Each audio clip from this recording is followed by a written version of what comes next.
Tonight, much needed rain. Drought levels fall near Fort Nelson. Stage 2. The city of Dawson Creek implementing water restrictions and healthcare crisis. Staffing shortages now affecting pregnant women.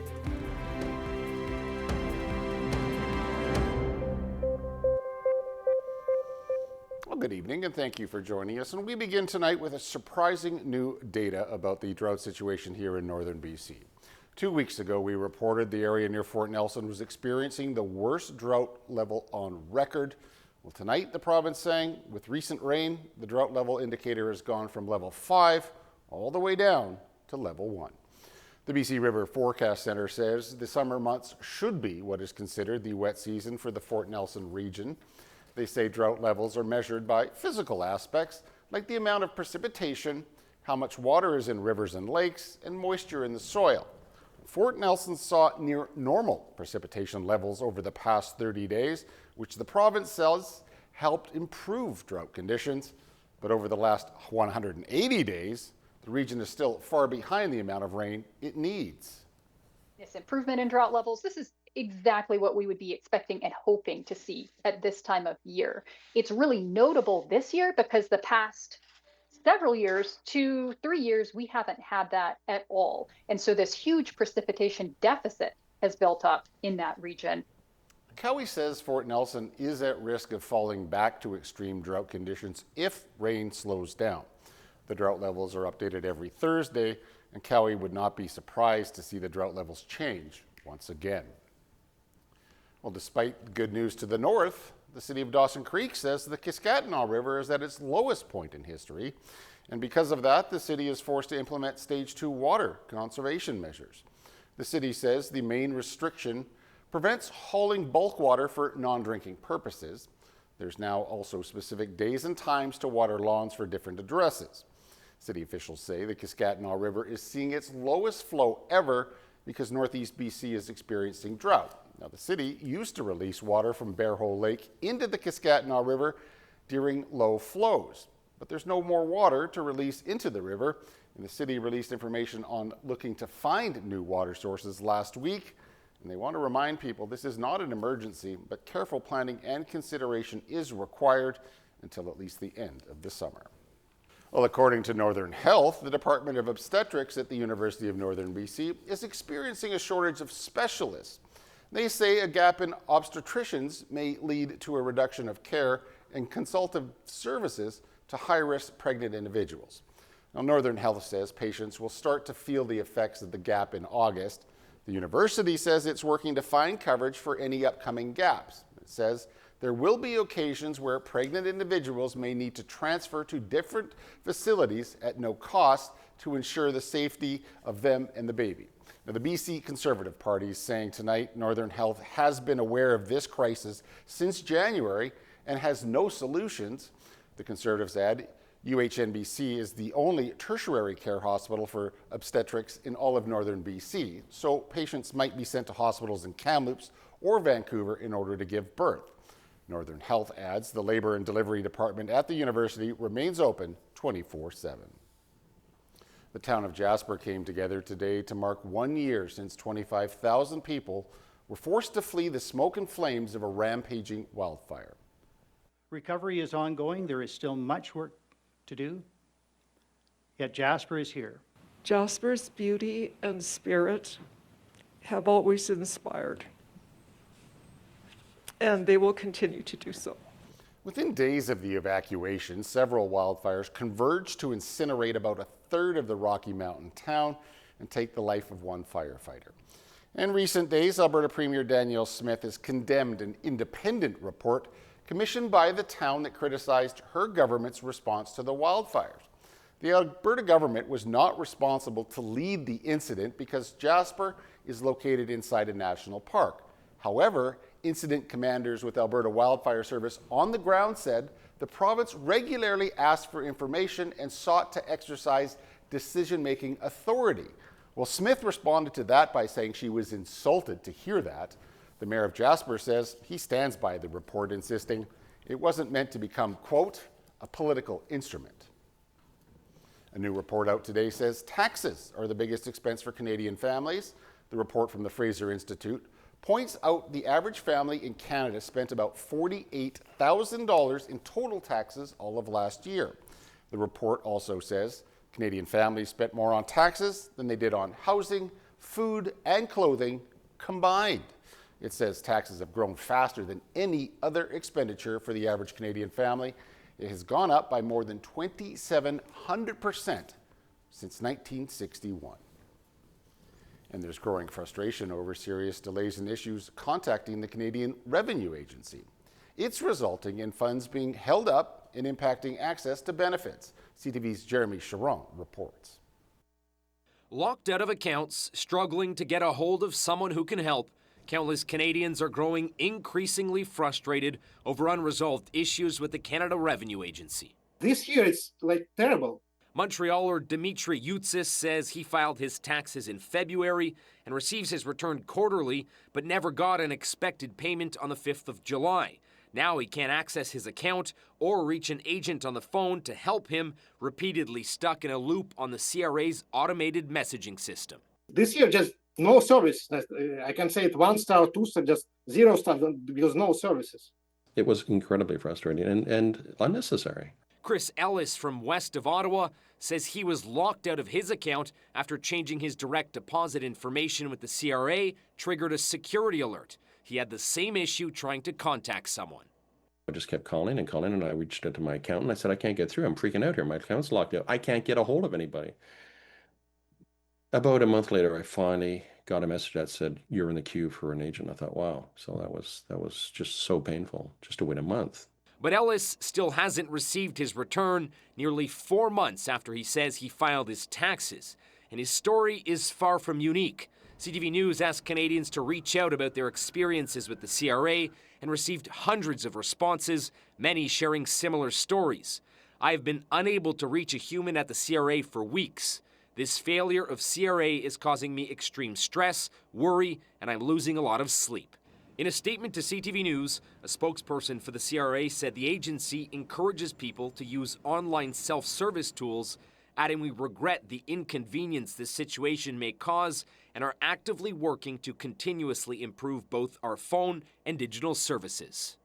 The delays in communication complaints come as Prime Minister Mark Carney has asked government departments to find their own internal savings by August ahead of a planned fall budget. Jeremy Charon, CTV News, Ottawa.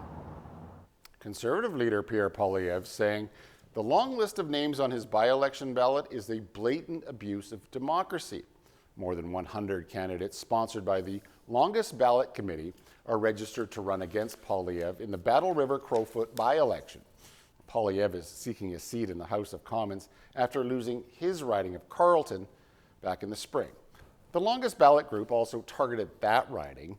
The advocacy group has flooded other ballots in the past as a way to protest election rules.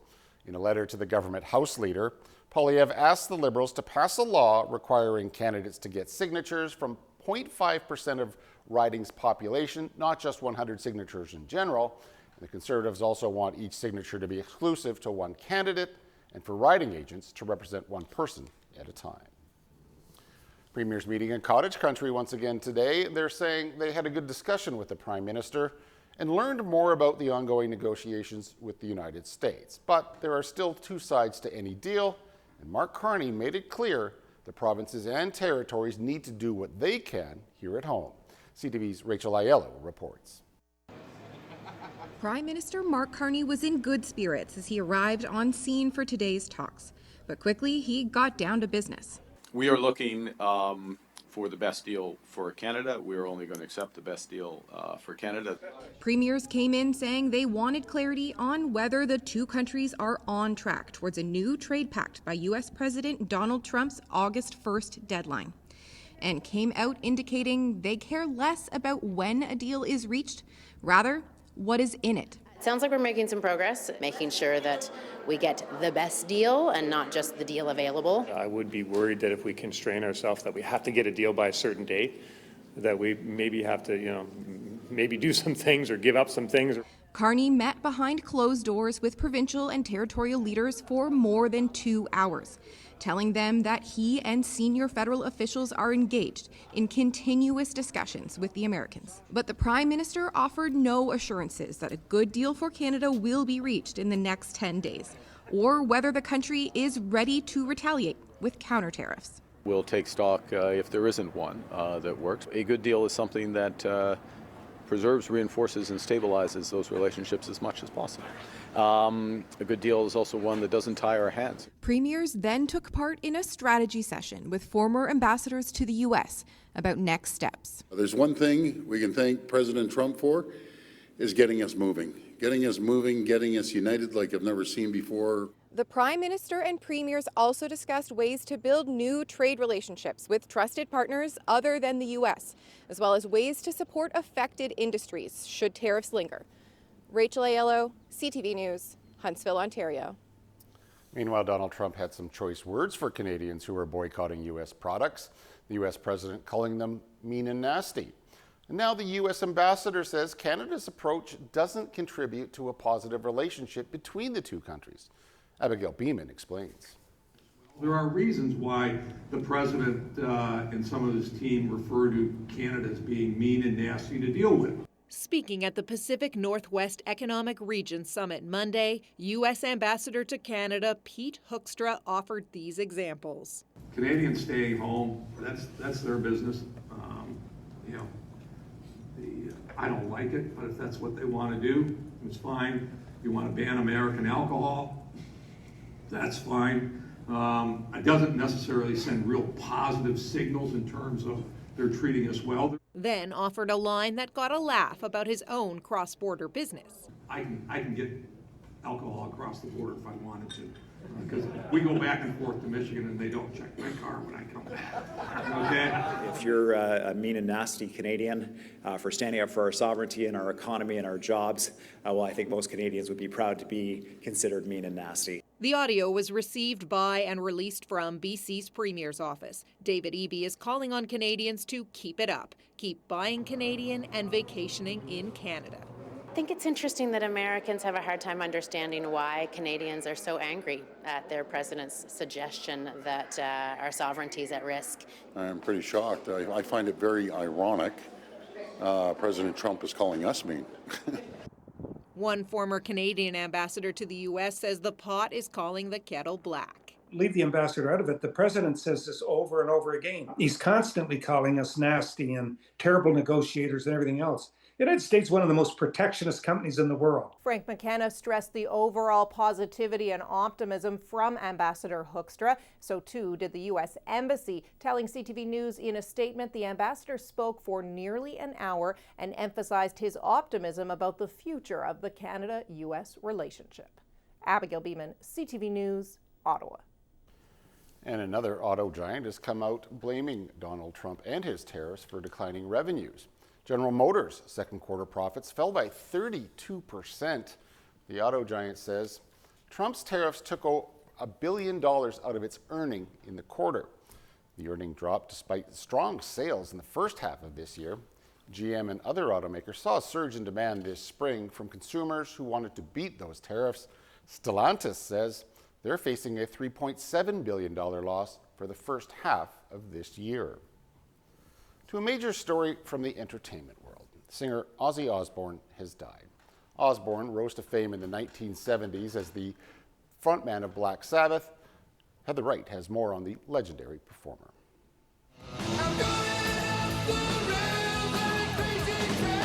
The godfather of heavy metal, the Prince of Darkness.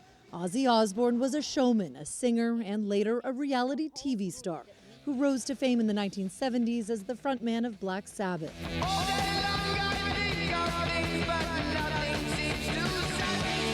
Known for his iconic wail, Osbourne was an icon of the heavy metal genre he helped pioneer. Today, the Osbourne family said in a statement, "It is with more sadness than mere words can convey that we have to report that our beloved Ozzy Osbourne has passed away this morning. He was with his family and surrounded by love." Born John Michael Osbourne in Birmingham, England, Osbourne recorded more than half a dozen albums with Black Sabbath, including hits like Paranoid and War Pigs. But by 1979, his struggles with substance abuse were so severe, he was fired by the band. Mama, I'm coming home. Osbourne went on to have a successful solo career and was later inducted into the Rock and Roll Hall of Fame twice, with both Black Sabbath and as a solo artist. Both beloved and controversial, Osbourne once bit off the head of a bat while on stage and was arrested for trying to strangle his wife while drunk. He later reconciled with his wife Sharon and became a reality TV dad to a whole new generation in the show The Osbournes, along with 2 of his 5 children, Jack and Kelly. In 2020, Osbourne announced he had Parkinson's disease and, despite his health challenges, tried many times to return to the stage. Just weeks ago, he performed from a black throne on stage with Black Sabbath in his hometown of Birmingham. It was his first show in 20 years with the original band members, and it would be the last of his legendary life. Heather Wright, CTV News. All right, Noah will be right back after the break with weather. Stay tuned.